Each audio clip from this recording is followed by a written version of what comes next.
Donc ces machines, ce sont des machines de prototypage rapide. Donc c'est un procédé de fabrication additif. Donc on succède les couches de fabrication, que ce soit sur des matériaux solides poudre ou des matériaux liquides résine.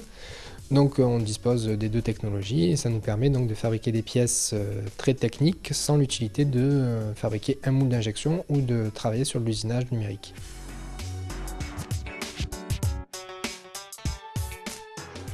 Ici c'est le piston principal, donc le piston où les pièces vont se fabriquer. À droite nous avons un piston d'alimentation et tout à gauche nous avons un autre piston d'alimentation. Successivement donc le rouleau va venir amener une épaisseur de couche calibrée sur la surface de travail et va se placer à gauche de son piston d'alimentation quand c'est le gauche ou à droite quand c'est le droite. L'épaisseur de couche donc peut être calibrée entre 80 microns et 2 dixièmes, tout dépend des matériaux que l'on peut travailler dans cette machine. Au fur et à mesure donc le piston d'alimentation, le piston de travail va s'incrémenter en Z de manière à fabriquer les pièces en 3D. Donc c'est de l'impression de surface que l'on ajoute en épaisseur de couche de manière à avoir des pièces réalisées en 3D.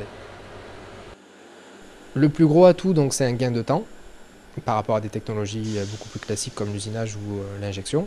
Donc on est sur des délais de 5 à 10 jours en termes de délai de livraison.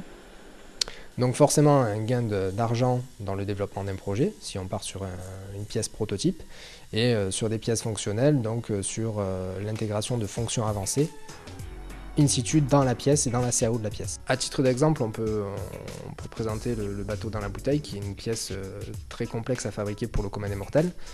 Cette pièce est tout à fait réalisable sans aucun problème au sein des machines par procédé additif. Que l'on fabrique un cube ou que l'on fabrique une pièce très complexe, pour nous, peu importe la complexité, c'est un problème de volume et non plus un problème de complexité CAO.